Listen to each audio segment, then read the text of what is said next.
Biot-Savart के नियम की कूलाम के नियम से तुलना। अभी आपने बायो-सेवर्ट के नियम की कूलाम के नियम के से तुलना करना है। पहले पाठ में आपने पढ़ा था कूलाम के नियम से किसी बिंदु आवेश के कारण किसी बिंदु पर वैद्युत क्षेत्र की तीव्रता E बराबर होती है 1/4πε0 इंटू Q/r², जहाँ Q है आवेश और R है आवेश और बिंदु के बीच की दूरी। ये पहले पाठ में पढ़ चुके हैं। किसी बिंदु आवेश के कारण किसी बिंदु पर वैद्युत क्षेत्र की तीव्रता का सूत्र होता है E बराबर 1/4πε0 इंटू Q/r²। बायो-सावर्ट के नियम से धाराखंड IDL के कारण किसी बिंदु पर चुंबकीय क्षेत्र की तीव्रता dV बराबर होती है μ0/4π IDL sin θ/r²। ये सूत्र होता है। सूत्र अभी आपने पढ़ा था, कल पढ़ाया था, पिछले लेक्चर में मैंने पढ़ाया था। तो पहला अंतर ये है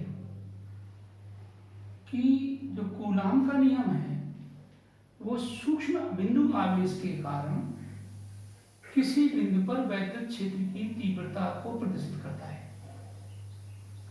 कूलाम का नियम से सूक्ष्म आवेश के कारण किसी बिंदु पर वैद्युत क्षेत्र की तीव्रता प्रदर्शित करता है। कूलाम का नियम सूक्ष्म आवेश के कारण किसी बिंदु पर वैद्युत क्षेत्र की तीव्रता को प्रदर्शित करता है, जबकि बायो-सावर्ट का नियम गतिमान आवेश या धारा प्रवाह की दर को आवेश कहते हैं। तो गतिमान आवेश या धाराखंड के कारण किसी बिंदु पर चुंबकीय क्षेत्र की तीव्रता को प्रदर्शित करता है। ये कल पढ़ा था। दोनों व्युत्क्रम वर्ग के नियम का पालन करते हैं। इसका मतलब ये हुआ कि वैद्युत क्षेत्र की तीव्रता बीच की दूरी के वर्ग के व्युत्क्रमानुपाती होती है और चुंबकीय क्षेत्र की तीव्रता ये भी बीच की दूरी के वर्ग के व्युत्क्रमानुपाती होती है। तो दोनों ही व्युत्क्रम वर्ग के नियम का पालन करते हैं। तीसरा, दिशा के बारे में आपको मैंने पढ़ाया था पहले पाठ में। धनावेश के कारण किसी बिंदु पर वैद्युत क्षेत्र की तीव्रता आवेश और बिंदु को मिलाने वाली रेखा पर आवेश से परे होती है, या ऋणावेश के कारण किसी बिंदु पर वैद्युत क्षेत्र की तीव्रता आवेश और बिंदु को मिलाने वाली रेखा पर आवेश की ओर होती है। तो पहला अंतर है कि कूलाम के नियम से किसी बिंदु आवेश के कारण किसी बिंदु पर वैद्युत क्षेत्र की तीव्रता की दिशा क्या होती है? आवेश और बिंदु को मिलाने वाली रेखा पर होती है। आवेश और बिंदु को मिलाने वाली रेखा पर होती है। अब रेखा पर में यदि धन आवेश है तो मिलाने वाली रेखा पर बाहर की ओर, और यदि ऋण आवेश है तो मिलाने वाली रेखा पर आवेश की ओर होती है। ये आपको पहले पाठ में यहाँ तक पढ़ा दिया है। जबकि बायो-सावर्ट के नियम से किसी धाराखंड के कारण किसी बिंदु पर चुंबकीय क्षेत्र की तीव्रता ज्ञात करने के लिए फ्लेमिंग के दाएं हाथ की हथेली का नियम नंबर 1 प्रयोग करते हैं। इसके अनुसार दाहिने हाथ की हथेली को ऐसे फैलाते हैं कि अंगुलियां और अंगूठा परस्पर लंबवत हो, तो अंगूठा धारा की दिशा को और अंगुलियां देखो ये बिंदु को प्रदर्शित करती हैं, और हथेली के धक्का देने की दिशा चुंबकीय क्षेत्र की दिशा B की दिशा होती है। तो तीसरा अंतर ये हो गया, ये मैंने कल पढ़ाया था। चौथा अंतर, DQ बिंदु आवेश, DQ या Q, जो Q आवेश है एक अदिश राशि है। देखो ये Q जो आवेश है अदिश राशि है, जबकि IDL जो धाराखंड है ये सदिश राशि है। तो ये इसमें 4 अंतर हुए, 4 आप समझ गए होंगे। अब नेक्स्ट है आपेक्षिक चुंबकशीलता। तो आपेक्षिक चुंबकशीलता को आप समझें तो इसके लिए आप सबसे पहले दोनों एक जैसा समझो। पहले पाठ में मैंने आपेक्षिक वैद्युतशीलता समझाई थी। देखो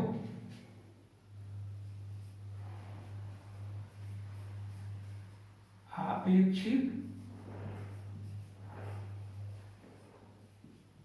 वैद्युतशीलता,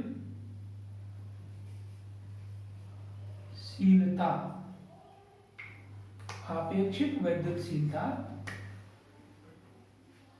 एप्सिलॉन आर या के बराबर एप्सिलॉन बटे एप्सिलॉन जीरो। ये पहले पार्ट है। एप्सिलॉन कहलाती है माध्यम की विद्युतशीलता और एप्सिलॉन जीरो कहलाती है निर्वात की विद्युतशीलता। तो ये आपेक्षिक विद्युतशीलता कहलाती है। वैसे ही आपेक्षिक चुंबकशीलता को समझेंगे तो यहाँ आपेक्षिक विद्युतशीलता एप्सिलॉन आर कहलाती है, या आपेक्षिक विद्युतशीलता का दूसरा का नाम होता है माध्यम का परावर्तितांक। अब इसमें परावर्तितांक नाम नहीं है, इसमें सिर्फ है इसकी जगह आपेक्षिक चुंबकशीलता mu R, relative permeability, relative magnetic permeability, relative है, आपेक्षिक है, तो एप्सिलॉन की जगह म्यू हो जाएगा। जैसे एप्सिलॉन है माध्यम की विद्युतशीलता, तो म्यू हो जाएगी पदार्थ की चुंबकशीलता, और एप्सिलॉन जीरो है निर्वात की विद्युतशीलता, तो ये हो जाएगी म्यू जीरो निर्वात की चुंबकशीलता।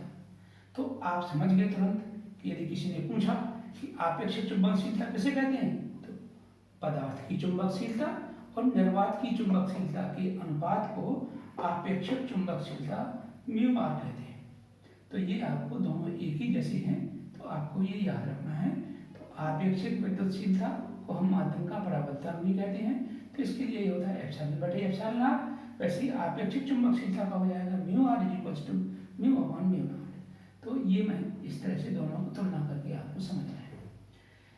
तीसरा रिलेशन है म्यू जीरो। म्यू जीरो निर्वात की चुंबकशीलता और एप्सिलॉन जीरो निर्वात की विद्युतशीलता में संबंध समझाना है। तो इसके लिए अभी कल पढ़ाया था, म्यू जीरो बराबर होता है 4 पाई गुणा 10 की घात ऋण 7 न्यूटन प्रति एम्पियर स्क्वायर, ये होता है। और पहले पार्ट में पढ़ चुके हो 1/4 पाई एप्सिलॉन जीरो बराबर होता है 9 गुणा 10 की घात 9 न्यूटन मीटर स्क्वायर प्रति कूलम स्क्वायर से एप्सिलॉन जीरो निकालना है। तो एप्सिलॉन जीरो को हम इधर लाएं और 9 गुणा 10 की घात 9 का पक्षांतर करें तो ये बटे में पहुंच जाएगा। तो एप्सिलॉन जीरो बराबर हो जाएगा 1/4 पाई गुणा 9 गुणा 10 की घात 9। समीकरण 1 और 2 में दोनों में गुणा कर दें तो mu zero into epsilon zero बराबर, म्यू जीरो का मान है 4 पाई गुणा 10 की घात 7 और इंटू एप्सिलॉन जीरो का मान है 1/4 पाई गुणा 9 गुणा 10 की घात 9। तो 4 पाई से 4 पाई कट जाएगा, 10 की घात 7 बटे में आएगा तो धन का हो जाएगा, और 9 और 7 हो जाएंगे 16, तो 9 गुणा 10 की घात 16। तो 1 बटे 9 गुणा 10 की घात 16 को ले सकते हैं 3 गुणा 10 की घात 8 का होल स्क्वायर, और 3 गुणा 10 की घात 8 ये कहलाती है निर्वात में प्रकाश की चाल, और 3 गुणा 10 की घात 8 मीटर प्रति सेकंड होती है। इसको हम सी से दर्शाते हैं, तो 3 गुणा 10 की घात 8 निर्वात में प्रकाश की चाल सी कहलाती है, तो 1/c स्क्वायर। तो ये रिलेशन होगा mu zero into epsilon zero बराबर 1/c स्क्वायर। तो ये आप समझ गए होंगे। नेक्स्ट में अभी बताता हूँ। नेक्स्ट जो टॉपिक है लंबे ऋजु धारावाही तार के कारण किसी बिंदु पर चुंबकीय क्षेत्र की तीव्रता। एक सीधा लंबा ऋजु धारावाही चालक तार है, इसमें I एम्पियर की धारा बहती है, इससे स्मॉल r दूरी पर एक बिंदु P है, इस पर चुंबकीय क्षेत्र ज्ञात करना है। तो लंबे ऋजु धारावाही चालक तार में I एम्पियर की धारा बहती है, इससे स्मॉल r दूरी पर स्थित बिंदु P पर चुंबकीय क्षेत्र निम्न बातों पर निर्भर करता है। नंबर 1, प्रवाहित धारा I के अनुक्रमानुपाती अर्थात B अनुक्रमानुपाती I। नंबर 2, बीच की दूरी के व्युत्क्रमानुपाती, वर्ग नहीं, केवल बीच की दूरी के व्युत्क्रमानुपाती अर्थात B अनुक्रमानुपाती 1/r। दोनों को एक साथ लिखेंगे तो B अनुक्रमानुपाती I बटे R। तो B बराबर म्यू जीरो बटे 2 पाई इंटू I अपॉन R। वैसे इसका न्यूमेरिकल आता है ये आपके कोर्स में पता नहीं है, कोर्स में है या नहीं, कुछ कन्फर्म पर टॉप पाठ का नाम है किसी धारावाही चालक तार के कारण किसी बिंदु पर चुंबकीय क्षेत्र की तीव्रता। तो उस पाठ के कारण तो ये कोर्स में है, तो इसका एक न्यूमेरिकल कराता है, पहले इसको समझो आप। परिमित लंबाई, एक परिमित लंबाई का एक PQ चालक तार है, इससे यहाँ भी P हो गया, इससे स्मॉल r दूरी पर एक बिंदु M स्थित है।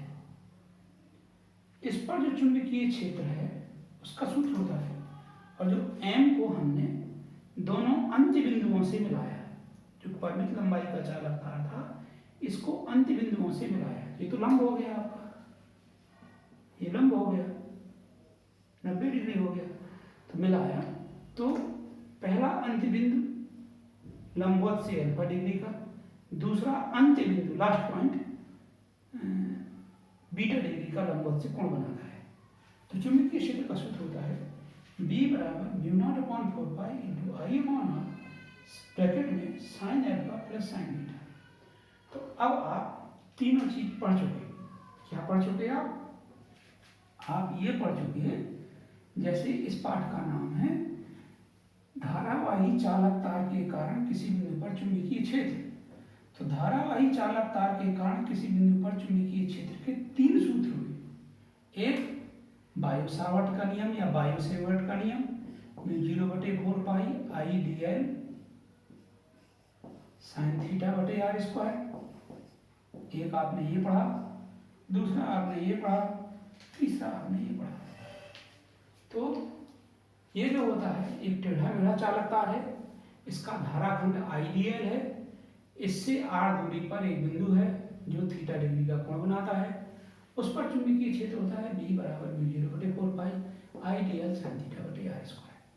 ये है विद्युत धारावाही चालक तार का, इसमें कोई कहीं कोण नहीं है, सिर्फ ये I एम्पीयर की धारा बहती है। तो B बराबर μ0 जो अनुक्रमानुपाती नियतांक है, यहाँ 4 पाई होता है तो यहाँ 4 पाई की जगह 2 पाई हो जाएगा इंटू I अपॉन r, और ये परिमित लंबाई का है। तो अंतिम बिंदु अल्फा और बीटा डिग्री का कोण बनाते हैं। और I एम्पीयर में इसमें मिस्टेक हो गई, यहाँ R दिया गया I लिखना था, I एम्पीयर की धारा इसमें बह रही है। तो ये सूत्र हो जाएगा B बराबर μ0/2 pi into I upon r sine alpha plus sine beta. तो ये पाठ का नाम है धारावाही चालक तार के कारण चुंबकीय क्षेत्र। तो सूत्र पहले बायो सावर्ट का नियम, फिर सीधे चालक तार के कारण, फिर परिमित चालक तार के कारण। तो ये 3 सूत्र थे। दिशा ज्ञात करने के लिए मैंने आपको फ्लेमिंग के दाएं हाथ की हथेली का नियम नंबर 1 समझाया था। ये धारा की दिशा, ये बिंदु की दिशा, बल की दिशा चुंबकीय क्षेत्र की दिशा प्रदर्शित करती है। और नियम नंबर 2 जो फ्लेमिंग के दाएं हाथ की हथेली का नियम नंबर 2 होता है, वो चुंबकीय क्षेत्र में स्थित धारावाही लूप पर लगने वाले बल को प्रदर्शित करता है। तो बल के लिए ये चुंबकीय क्षेत्र, ये धारा की दिशा, तो ये धक्का देने की दिशा बल की दिशा होती है। तो ये मैं आपको टॉपिक क्लियर कर चुका, तो ये आप समझ गए होंगे। नेक्स्ट है टॉपिक है वृत्ताकार धारावाही कुंडली के केंद्र पर चुंबकीय क्षेत्र। ये टॉपिक है। कैपिटल R त्रिज्या की एक वृत्ताकार कुंडली है, इसमें I एम्पीयर की धारा बहती है। देखो यहाँ से I एम्पीयर की धारा बहती है और ये I एम्पीयर की धारा इस सिरे से बाहर निकल जाती है। तो R त्रिज्या की वृत्ताकार कुंडली में I एम्पीयर की धारा बहती है। इसकी त्रिज्या कैपिटल R है, इसमें N फेरे, इसके धाराखंड IDL के कारण O पर चुंबकीय क्षेत्र dV बराबर μ0/4 पाई I dl साइन 90/r²। यहाँ 90 होता है, त्रिज्या वृत्त के प्रत्येक बिंदु पर लंब होती है। त्रिज्या वृत्त पर लंब होती है, आपने एक प्रमेय पढ़ी है। तो इसीलिए यहाँ पर थीटा बराबर 90 डिग्री रखा और ये बायो सावर्ट का नियम यूज कर दिया। साइन 90 का मान 1 होता है, तो μ0 dV बराबर μ0/4 पाई I dl बटे R²। संपूर्ण कुंडली के कारण समाकलन कर दिया इसका, इंटीग्रेशन dV बराबर इंटीग्रेशन संपूर्ण कुंडली संपूर्ण कुंडली के कारण चुंबकीय क्षेत्र इंटीग्रेशन डीवी बराबर mu naught integration mu naught upon 4 pi I D L बटे आर स्क्वायर बराबर म्यू नॉट अपॉन कांस्टेंट को बाहर निकालिए into I upon R integration D ये कहना इस इंटीग्रेशन डी को हम वृत्त की परिधि कहते हैं। त्रिज्या आर है, कैपिटल आर है, तो इंटीग्रेशन डी हो जाएगी 2 पाई आर, ये वृत्त की परिधि कहलाएगी। इसकी जगह 2 पाई आर कर दिया, 2 से यहाँ 2 बचेगा, पाई से पाई बढ़ जाएगा, एक आर से एक आर बढ़ जाएगा, एक आर नीचे बचेगा, तो बी बराबर mu naught into I upon 2 R. यदि एन फेरे तो बी बराबर mu naught into N I upon 2 R. इसकी दिशा फ्लेमिंग के दाएं हाथ की हथेली के नियम नंबर 1 से लंबवत ऊपर की ओर, लंबवत बाहर की ओर। देखो कैसे, फिर हमने दाएं हाथ की, इसमें धारा ऐसी बह रही है, तो दाएं हाथ की हथेली का नियम लगाया, ये बिंदु को ये धारा की दिशा हो, तो लंबवत बाहर की ओर हो जाएगी। ठीक है, चाहे कहीं पर भी देखो, यहाँ पर देखो तो धारा की दिशा ऐसे ही लंबवत बाहर की ओर। कोई जरूरी नहीं है कि आप धारा की दिशा ऐसी ही बनाओ, आप यहाँ से ऐसे बना सकते हो, ऐसी आएगी, ऐसी आएगी, तो ये जो बी की दिशा है वो नीचे की ओर जाएगी। देखो, फिर जब धारा ऐसी बहेगी, यहाँ से होती हुई जाएगी, तो ये धारा की दिशा, ये बिंदु धक्का देने की दिशा, हथेली की धक्का देने की दिशा चुंबकीय क्षेत्र की दिशा होती है। तो इस स्थिति में ऊपर चुंबकीय क्षेत्र लंबवत अंदर की ओर होगा, परंतु जो ये चित्र बना है इसमें धारा ऐसी बह रही है, तो इसके कारण बाहर की ओर हो जाएगा। तो ये था कुंडली के केंद्र पर। अब नेक्स्ट टॉपिक पर हम अक्ष। नेक्स्ट टॉपिक है बच्चों, ये बहुत इंपॉर्टेंट है, इससे हम दोनों स्थितियां ज्ञात कर सकते हैं। तो पहले इसको जरा गौर से समझो। टॉपिक है वृत्ताकार धारावाही कुंडली की अक्ष पर चुंबकीय क्षेत्र। कैपिटल आर त्रिज्या की एक वृत्ताकार कुंडली है, इसमें आई एम्पियर की धारा बहती है। कुंडली का तल कागज के लंबवत है, इससे x दूरी पर, देखो यहां से ये x दूरी पर एक बिंदु P है, ये बिंदु P है यहां पर हमें चुंबकीय क्षेत्र ज्ञात करना है। तो अब मैं तुम्हें थोड़ा समझाऊं, ध्यान से देखो। जैसे ये हम कुंडली को ऐसे माने, ऐसे एक कुंडली बनी है और ये इसका केंद्र है, ये अक्ष है, इसमें ऐसे आई एम्पियर की धारा बह रही है इस तरह से। तो देखो ऊपर वाले भाग, देखो धारावाही खंड mn की लंबाई भी दी है, धारा ऐसे नीचे की तरफ बह रही है। तो ऊपर वाले भाग के कारण चुंबकीय क्षेत्र की दिशा ज्ञात करने के लिए फ्लेमिंग के दाएं हाथ की हथेली का नियम नंबर 1 प्रयोग करेंगे। नियम नंबर 1 से ये बिंदु को ये धारा की दिशा, तो धारा ऐसे नीचे की ओर बह रही है, तो ये धारा की दिशा, ये बिंदु को, तो ये चुंबकीय क्षेत्र की दिशा ऐसे धक्का देने की दिशा होगी। तो यहाँ पर जो चुंबकीय क्षेत्र की दिशा होगी, देखो धक्का देने की दिशा ऐसे इधर की ओर हो जाएगी, डीवी ये पी क्यू की ओर हो जाएगी, क्यू बिंदु यहाँ पर है, ये पी क्यू की ओर हो जाएगी। और इसका सूत्र होगा बायो सावर्ट के नियम से डीवी बराबर μ0/4 pi I D l sine 90/r square, sine theta बटे आर स्क्वायर होता है। तो यहाँ थीटा बराबर 90 डिग्री, ये स्पर्श रेखा है। जैसे ये मैंने बताया ये है, तो यहाँ से इसको मिला दिया तो ये स्पर्श रेखा कहलाती है। स्पर्श रेखा वृत्त पर लंब होती है, ऊपर कहीं पर भी स्पर्श रेखा खींच दीजिए वृत्त पर, उस जगह लंब होती है। तो थीटा बराबर 90 डिग्री हो जाएगा। ये दूरी डीएल से दूरी स्मॉल आर है, ये इसकी त्रिज्या कैपिटल आर है, तो बटे आर स्क्वायर हो जाएगा। तो डी वी बराबर μ0/4 पाई आई डी एल बटे स्मॉल आर स्क्वायर, दिशा पी की ओर। अब धारावाही खंड m डैश n डैश इसकी लंबाई डी है, m डैश n डैश के कारण पर चुंबकीय क्षेत्र dv बराबर μ0/4 pi I D l sine 90/r square. अब यहाँ पर देखो, जैसे मैंने तुम्हें बताया ये त्रिज्या है, इसमें ऐसी धारा बह रही है, नीचे की ओर जा रही है। तो अब आप ऐसे धारा जा रही है इधर की ओर, ये बिंदु हो जाएगा इस तरह से, जो धक्का देने की दिशा होगी वो इस तरह से तिरछी होगी, तो इसकी दिशा हो जाएगी P Q dash, D V dash की दिशा क्या हो जाएगी पी क्यू डैश, ये डी वी डैश के साथ मान वही होगा, आइडियल साइन 90/r²। साइन 90 इसलिए ये त्रिज्या वृत्त पर लंब होती है, इसलिए साइन 90/r²। अब देखो ये अल्फा है रचना से, तो ये भी अल्फा हो जाएगा, ये अल्फा है तो ये भी अल्फा हो जाएगा। ध्यान से देखो, मैंने तुम्हें पढ़ाया था, देखो ये 90 डिग्री है तो ये भुजा कर्ण कहलाएगी, ये अल्फा है तो ये भुजा लंब कहलाएगी, ये आधार कहलाएगी। फर्स्ट ईयर मैंने पढ़ाया था, कर्ण ज्ञात होता है तो आधार वाली भुजा क्षैतिज घटक कहलाती है, तो ये इसका क्षैतिज घटक dv cos अल्फा हो जाएगा और ये dv sin अल्फा होगा।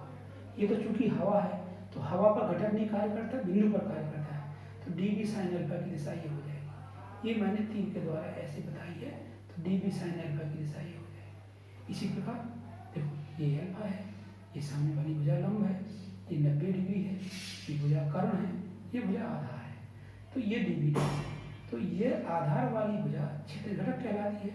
तो ये जो घटक है ये हो जाएगा dv डैश cos अल्फा और ये हो जाएगा dv डैश sin अल्फा। हवा पर नहीं करेगा, बिंदु P पर कार्य करेगा, तो ये हो जाएगा dv डैश sin अल्फा। तो देखो dv sin अल्फा, ये भी अक्ष की दिशा में, dv डैश sin अल्फा, ये भी dv dash sin alpha, theta में dv dash sin alpha, dv dash sin alpha है।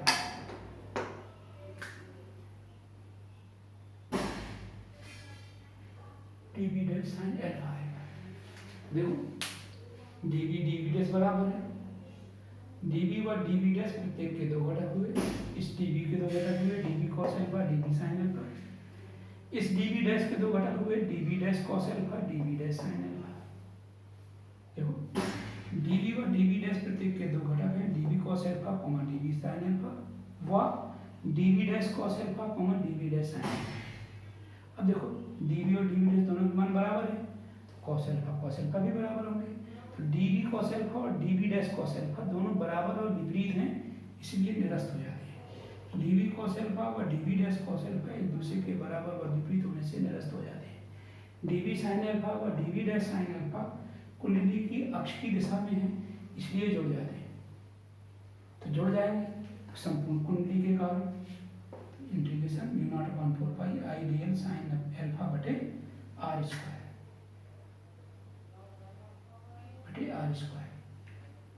तो कांस्टेंट को बाहर निकाल लिया, μ/4 पाई आई साइन अल्फा बटे r स्क्वायर इंटीग्रेशन हो गया।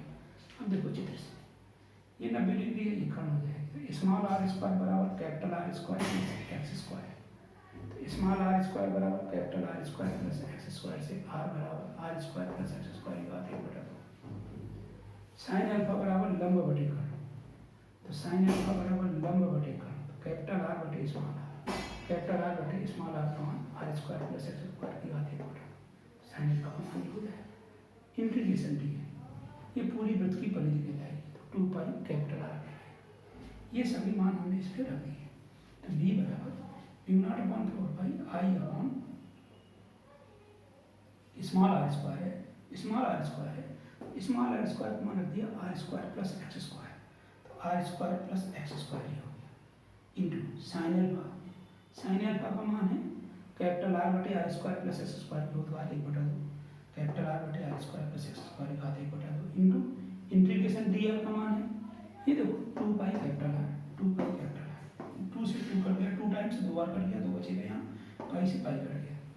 ये आधार समान है, r square plus x square यहाँ आधार के समान है, घात 1/2 यहाँ 1 है, 1 में 1/2 जोड़ेंगे 3/2 हो जाएगा, तो μ0 आई, अब देखो 1 r और 1 r स्क्वायर बटे 2 r square plus x square की घात 3/2 ये हो जाएगा। तो ये तो हो गया एक फेरे के लिए, यदि इसमें n फेरे हैं तो μ0 इंटू n आई r स्क्वायर बटे 2 r square plus x square की घात 3/2। दिशा देखो OP की दिशा में, अक्ष की दिशा में। अब स्थितियां मैं अभी समझाता हूँ इसकी 2 स्थितियां हैं। नंबर 1 केंद्र पर, कुंडली के केंद्र पर हमें यदि याद करना है इसी चित्र से, इसमें हम केंद्र पर तो x तो होगा ही नहीं, तो x बराबर 0 समीकरण 3 में रखते हैं, इसमें x बराबर 0 रखते हैं, तो x बराबर 0 रखेंगे तो μ0 n बटे r स्क्वायर प्लस 0 को लगा 3, तो यहाँ क्या हो जाएगा r क्यूब, यहाँ क्या है r स्क्वायर, 1 r नीचे बचेगा μ0 n बटे